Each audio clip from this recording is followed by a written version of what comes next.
YouTube, welcome back. My name is B. Lutz, and today we're talking about Carter Bryant, the San Antonio Spurs 14th overall pick last summer.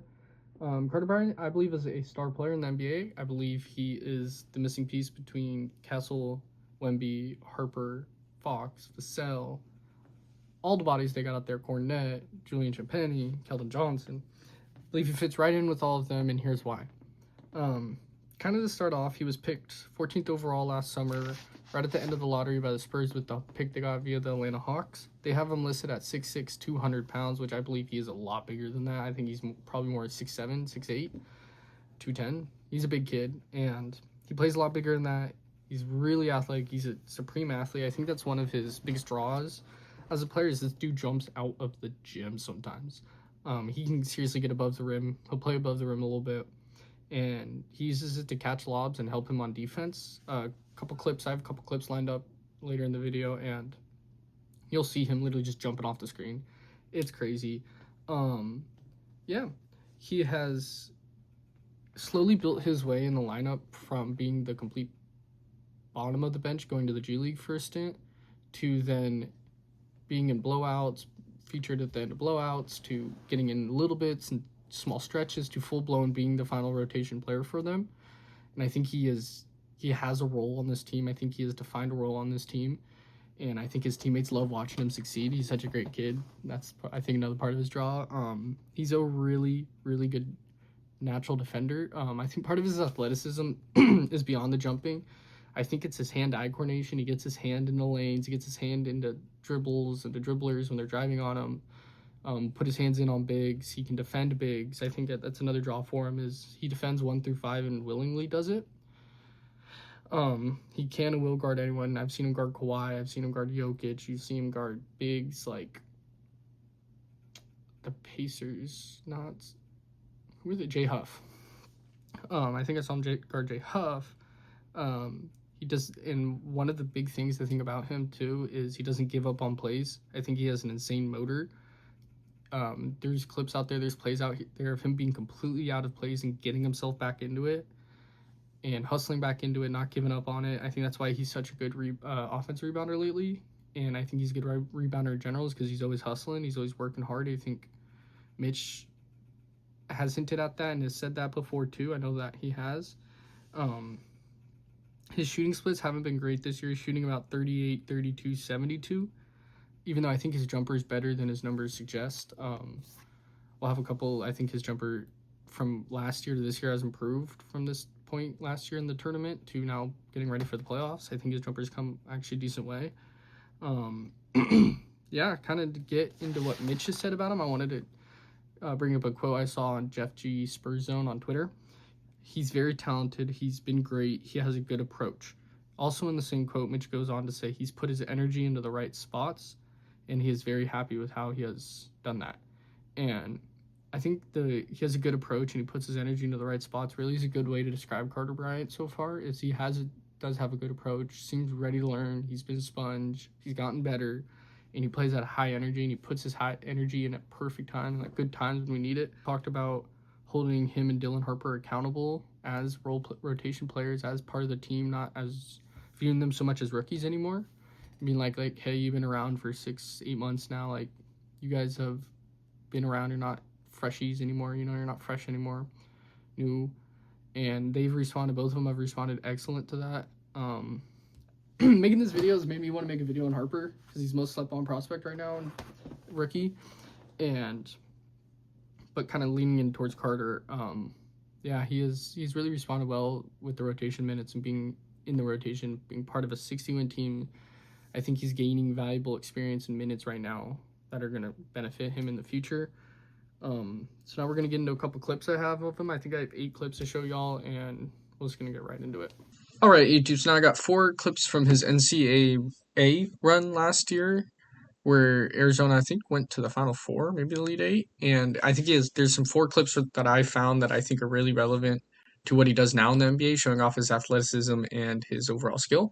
So let's get right into it. So here he's going to get beat on the back door. This is going to be really blurry for this first one. I don't know why. This is my 3rd time recording this section of the video. But he's going to be, his back is to the basket, and the guy has the ball going downhill at the hoop. He's going to see that, be kind of late to it, His teammate's going to bail him out. You can't see because it's blurry, but he's going to recover and get a block on this side. I'll show you the replay. And there it is right there. Unbelievable block from him. Love and the center are going to be running a very high pick and roll nearly from the logo.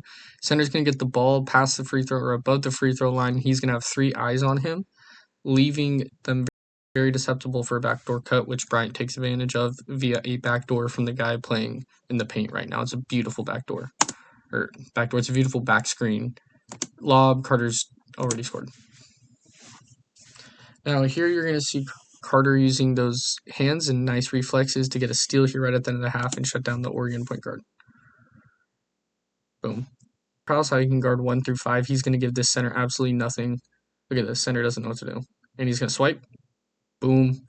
Center puts the ball out. He's going to swipe and get a steal there. I think those 4 plays really lot what he does. And I haven't showed any clips of him shooting yet because that's going to be the whole third section of the video is his shooting. But those 4 things are things he does in the NBA and he does well. Back with some NBA clips of, yet again, him cutting. We just got some more clips that I think we're going to walk through. So now Vic's going to, and this is why this is important, is because Vic is going to get doubled a lot. And so the Lakers are going to send the double right here. I think that's Kennard is going to go send the double over with Vic. 14 right here, who is already, is that Livrivia? No, Livrivia is 12. I don't know who that is. 14 is going to go back to Keldon right there. And as you see, Carter is already beginning his cut. Vic hasn't even looked up yet. Vic hasn't made a move. Vic hasn't done anything yet. Carter's already feeling it out, getting into position at that high post, feeling out their zone with the double. And it looks like kind of like a zone. And Kennard is kind of no man's land as he's going to go up. This player paying the paint is going to step back onto Keldon, leaving Carter plenty of space. Vic, once he gets to that, he knows now Carter's an option and realizes his teammate's got a better shot. Drop it off to Carter. No one's there. That's clip 1. 2. Roll it real quick. We're going to have Carter guarding an open space and just absolutely locking up Cody Martin. That is a wing, and he's going to block him and send him guarding the big, same game, just disrupting. Look how long he's in the air. Look at that. He's still in the air, and this guy's like, oh my god, he's like looking up like the meme. And yeah, there's nothing. Carter hangs up there forever and just sends that stuff. We're talking about Carter Bryant shooting splits because actually, sure again.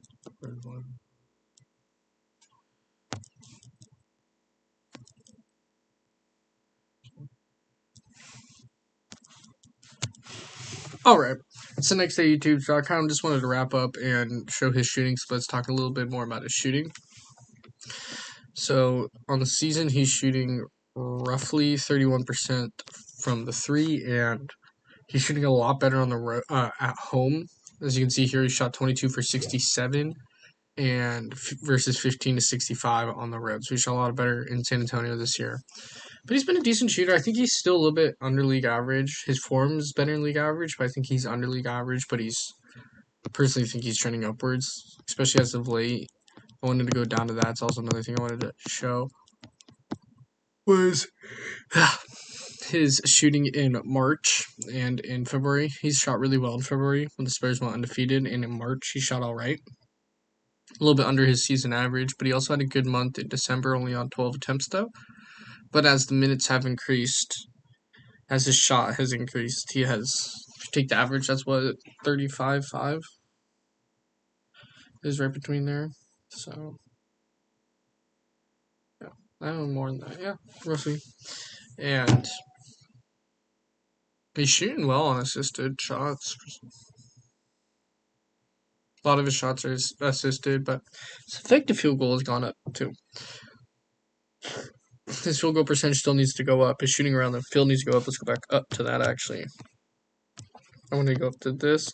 Spurs shoot the most corner threes, I believe, in the NBA, or right around that. And as you can see, there's some green there. A lot of red, but he shoots the ball from the corner a lot, and they love that. He's shown the ability to shoot all around the arc, but the corner three is what he gets most looks at, and that's most important because that's spacing, and he's be able to make that shot because we shoot a lot of them. So here's some of his work in the corner threes with the Guard Whisperer. Just watch some of this so I kind of talk about them. And the Spurs are on pace to win like 64 games. We haven't talked about them in a little bit on the channel. I kind of just been letting them cook after the undefeated month in February.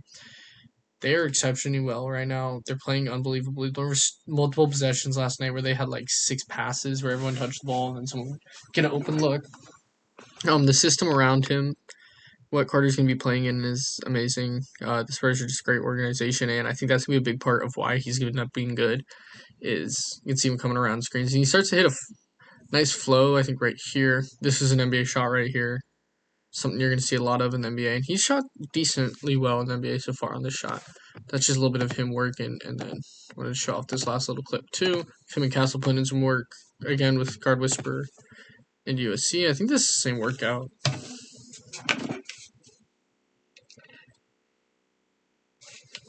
You can see the form is really good. He has a natural form. It's just going to take a lot of reps and adjustments. I don't think he has to do any reworking, really fiddling too much with it, outside of just little details that make you a great shooter. So, very excited about him in San Antonio. Very excited what Mitch Johnson cooks up for him and what the Spurs end up looking like when he gets to finally hit that breakout role. Otherwise, that's all I have for the scouting report on Carter Bryant. Please leave a like, subscribe, and comment down below your thoughts on Carter. Follow me on Twitter, Ball with B Lutz, and subscribe to the YouTube, Ball with B Lutz. Thank you again.